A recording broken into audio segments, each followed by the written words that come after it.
Olá, esta é uma videoaula de topografia do curso de Engenharia Civil na modalidade de ensino remoto emergencial sobre planimetria e sua medida direta de distâncias. Atenção! O material a seguir é uma videoaula apresentada pelo professor Messias Júnior Lopes Guerra como material pedagógico do IFMG, dentro de suas atividades curriculares ofertadas em ambiente virtual de aprendizagem.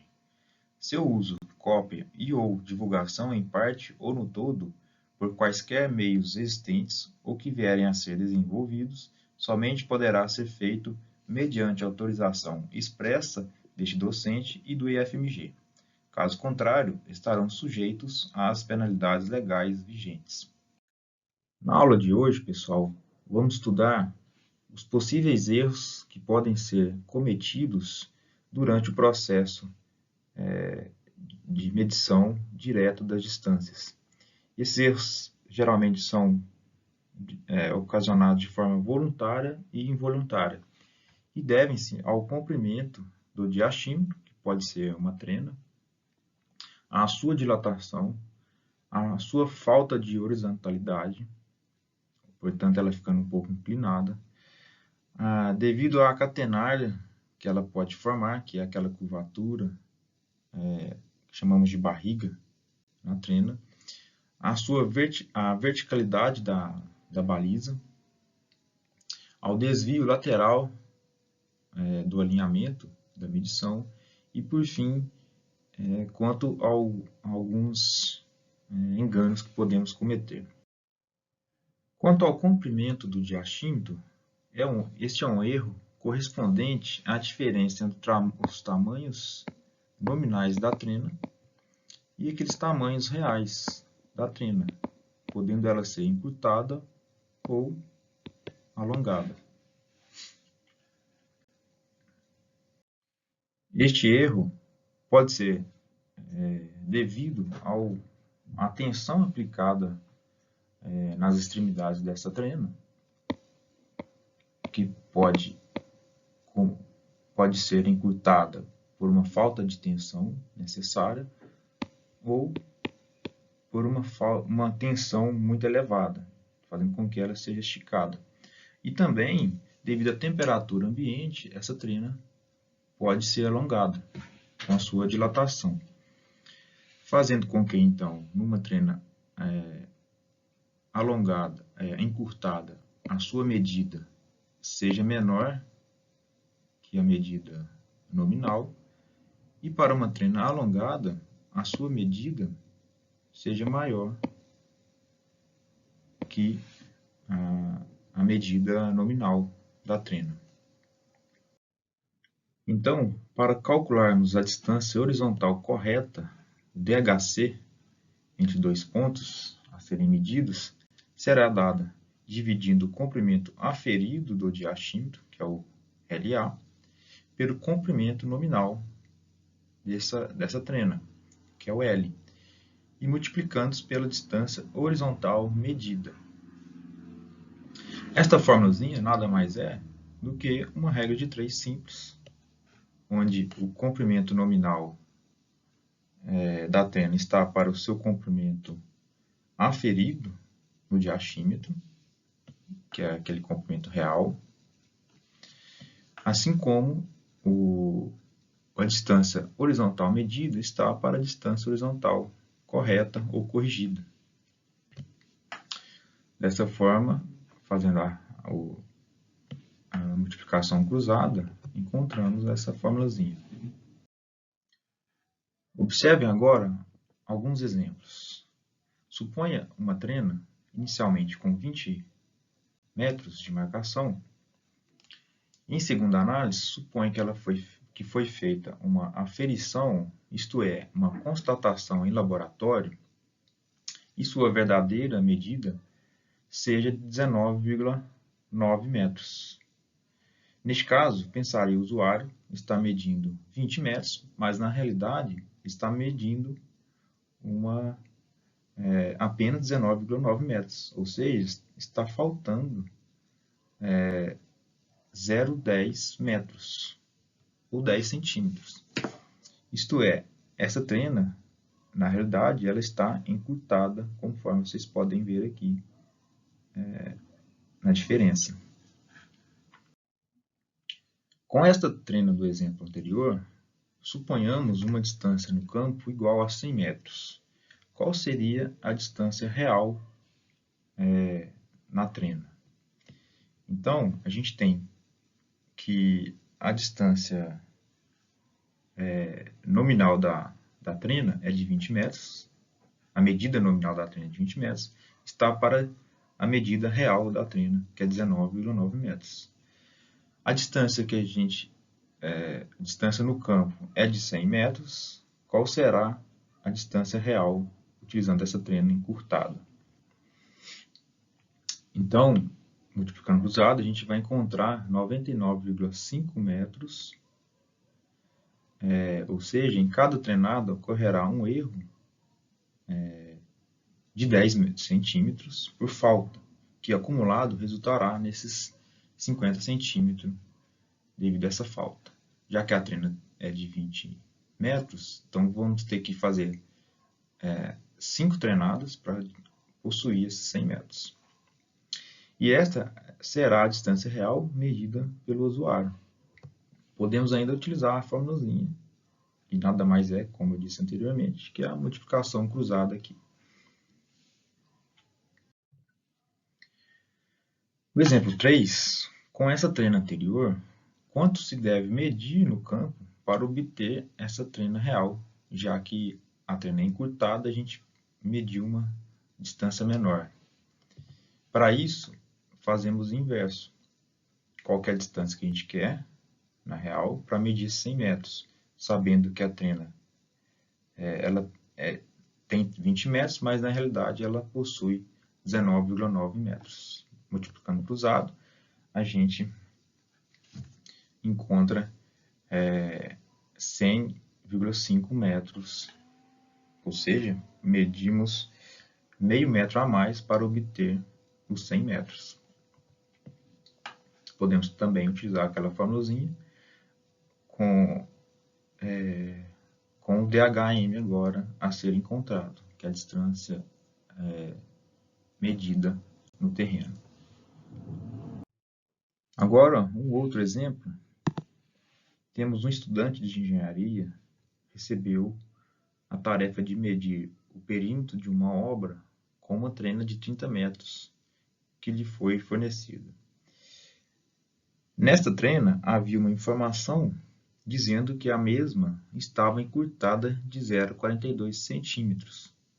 Considerando que ele obteve a medida de 354,20 metros, qual o valor correto da medida utilizando essa trena encurtada? Então, podemos utilizar aquela formulazinha da distância horizontal correta. E aí, a gente tem que essa trena encurtada será de 30 menos o seu encurtamento, que é 4,2 centímetros, ou 0,042 metros, dividido pela distância da trena, vezes o comprimento medido no terreno. Então, a gente tem que essa distância correta da medida vai ser de 353,70 metros. Ou seja, teve um erro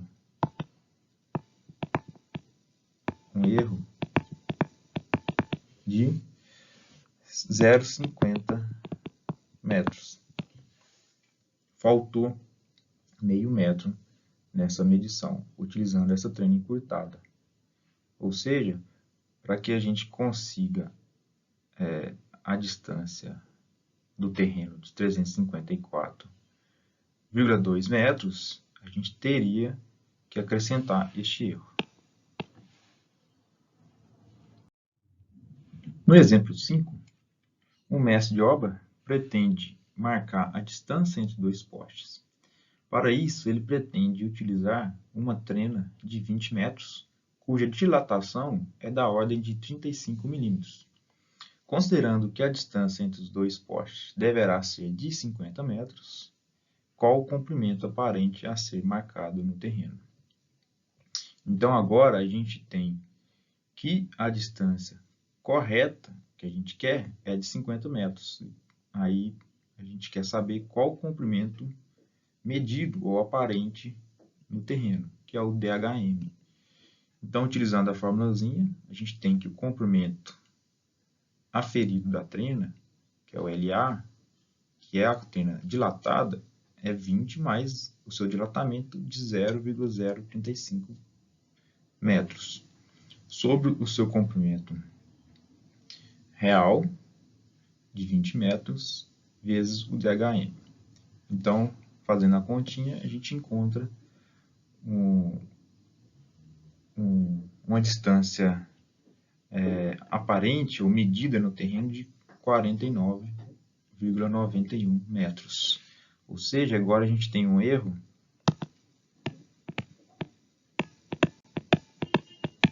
de quanto? De 0,09 metros.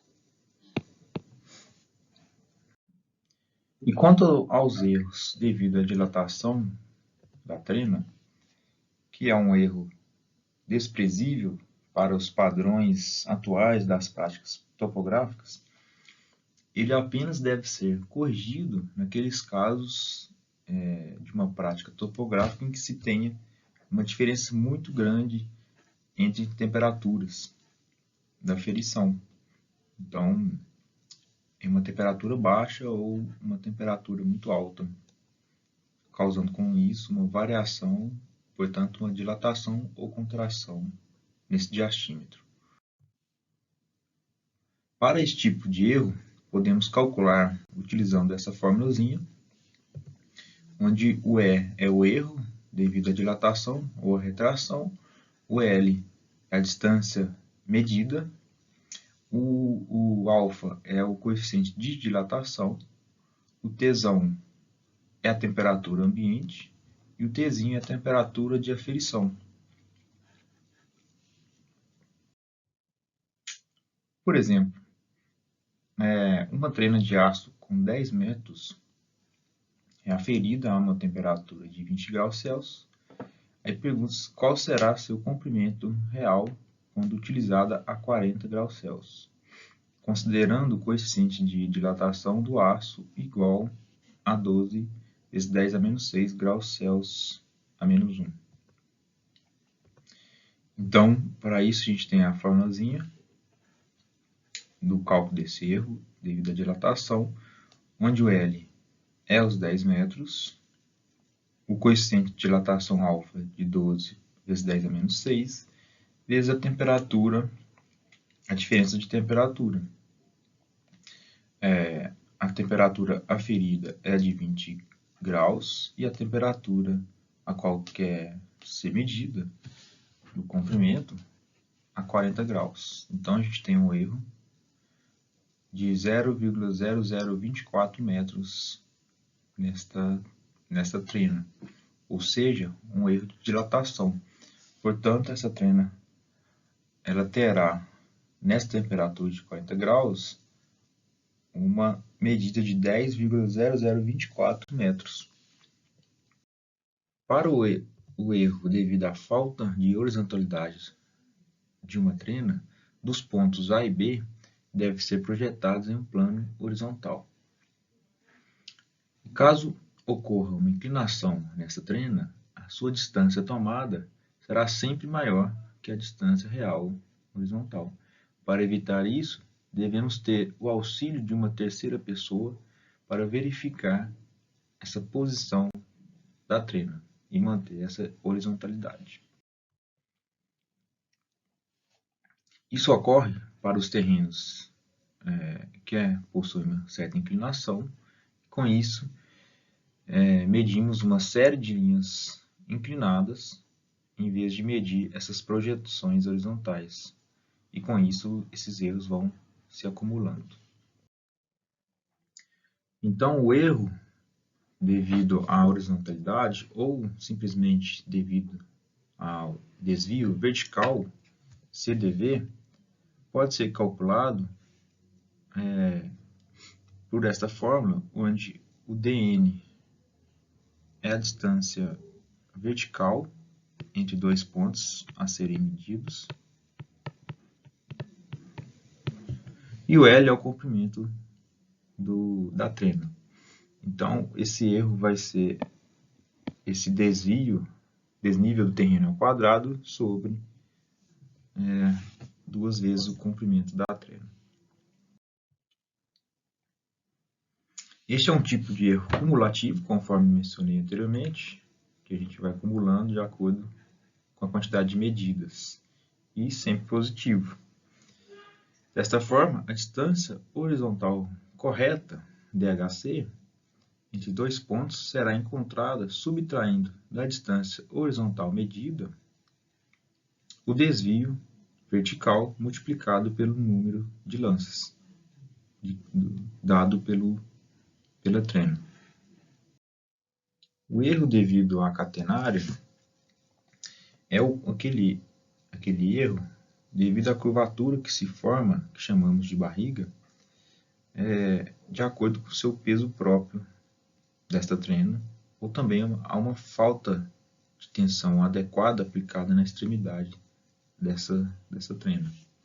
E para evitar esse tipo de erro, é necessário utilizar essas trenas mais leves e não muito longas.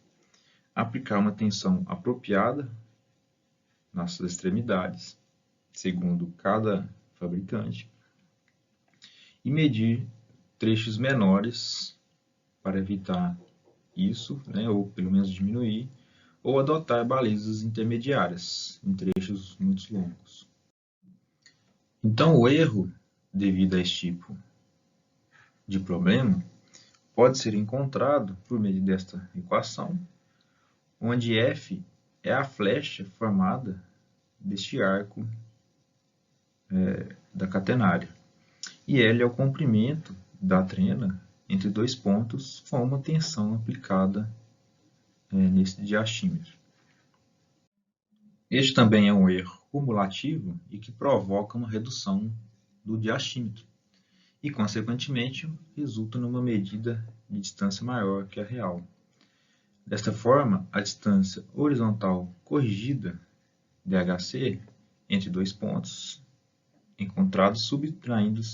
será encontrada subtraindo-se da distância horizontal medida, DHM, o erro da catenária multiplicado pelo número de lances dado pela trena. Temos também o erro devido à falta de verticalidade da baliza, que é um erro ocasionado pela inclinação da baliza quando se encontra posicionada sobre o alinhamento a ser medido. Isso pode provocar tanto o alongamento da trena, quando a baliza está projetada para trás da medição ou em direção à pessoa que está segurando a baliza, quanto ao encurtamento, quando essa trena está projetada para frente da pessoa que a está segurando. Além disso, essa baliza pode ser inclinada transversalmente à medição, e neste caso pode ocorrer erros menores, mas mesmo assim sendo prejudiciais à medição. E para evitar esse tipo de erro, é recomendável utilizar esse nível de cantoneira na baliza para que ela mantenha essa verticalidade bem precisa. Já o erro devido ao desvio lateral do alinhamento é aquele ocasionado por um descuido do balizamento intermediário daquela pessoa que fica entre o ponto de ré e o ponto de vante. Se ele sair deste alinhamento, vai gerar um erro nessa medição, com isso prejudicando o levantamento topográfico. E por fim, temos o erro devido a enganos, que é um tipo de erro que acontece devido à falta de experiência do operador. E podemos citar como erro grosseiro ou engano a posição de forma errada do zero de uma trena, o erro dessa leitura, a gente não fazer corretamente a sua leitura na trena, a omissão de determinados lances de uma medição direta, e também é muito comum a gente cometer algum erro na anotação dessas distâncias que a gente for medir. É isso, pessoal. Na aula de hoje, nos vemos na próxima aula.